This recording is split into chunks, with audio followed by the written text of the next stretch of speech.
this is the new Kia logo.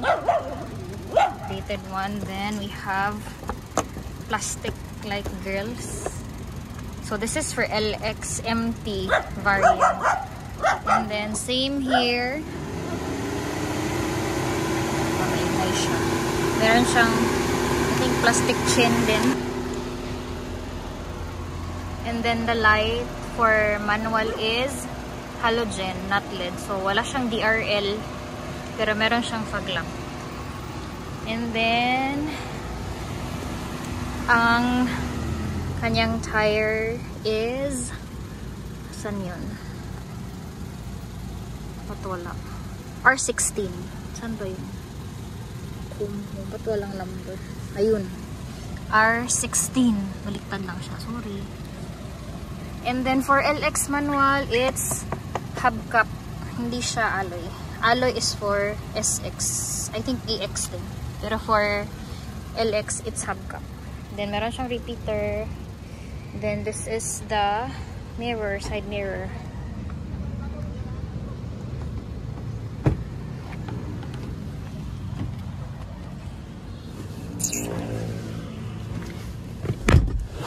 So, the controls on the side, ito. So, meron siya for the mirror. Ganyan. Then, meron siyang lock. Ano ba yan? Lock. And then, it auto locks pala for, diba, pag nagda-drive tayo. So, pag nag 20 kilometer na yung takbo, automatic naglalak ang doors. And then, for the windows, yan, yung mga control, ganyan. And then, dito sa loob, I think, hindi ko alam, paano ba yan, plastic?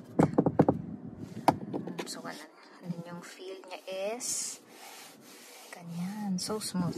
And then, this is how the aircon looks like for LX. So, ang alam ko for SX, it's black yung side. And LX is silver. And then same here, ganun pa din.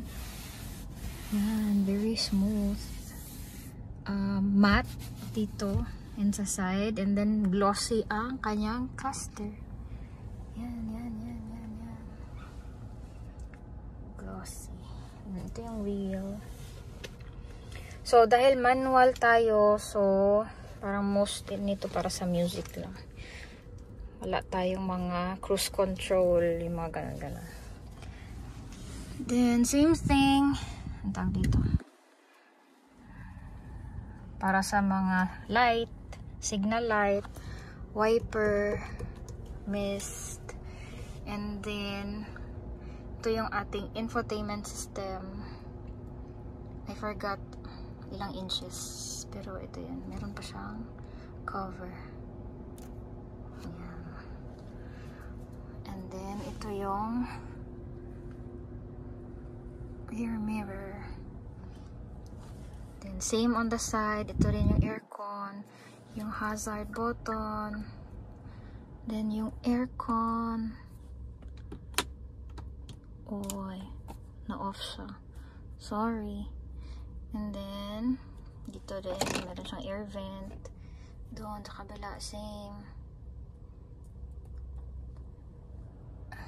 And then same din yung finish niya. Matte finish. Tapos, dito sa ilalim, hindi siya wireless, good for wireless charging nila.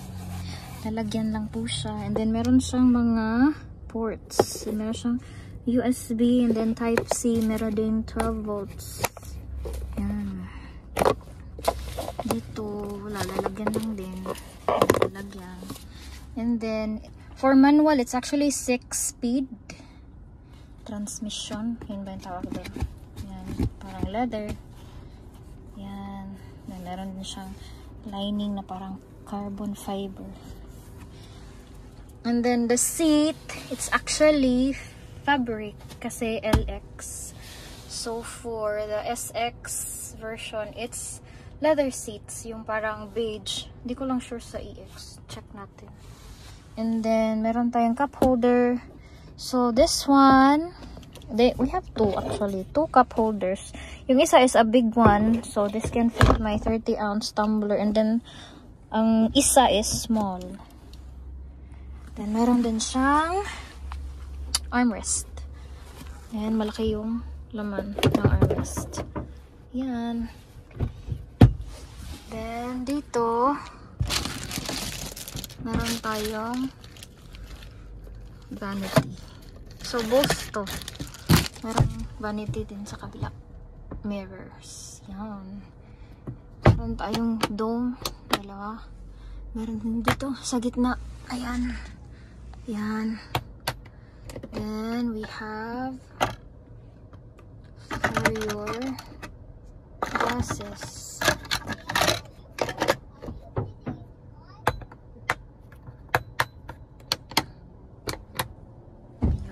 Let's go to the back. Then, here at the back, ay, nako. So, dito sa likod, ay, wait. Madilim. Ay, madilim siya, madilim.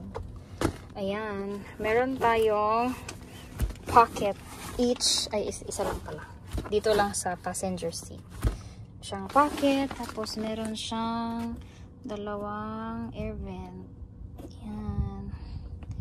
And then, they also have 2 USB ports. Type-C USB ports. Then, merong lagayan. Yan. And, I think that's it. And then, still, fabric. Fabric pa rin. It's all fabric. Pero maganda yung fabric niya. And then, yung likod pala, kahit fabric yung chair, ay, naka-leather siya dito. Leather. Yan. Leather. Naka-leather. Tapos, may dalawang hawakan. Meron din dito. Yan. Baba. Yun lang. Tapos, sa baba.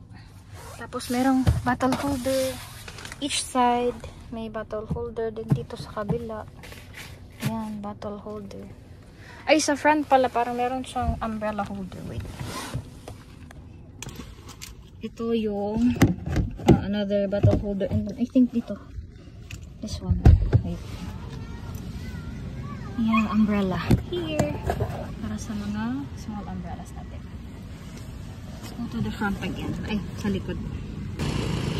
So this is the back side, and then here, very spacious. There. And then you can flip this over. Yun ako marunong. Wait. Okay.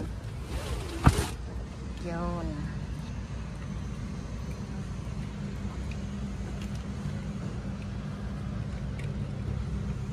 Ito yung kanyang wiper sa likod. And then, meron din siyang tail light. Tail light ba yan? Yan.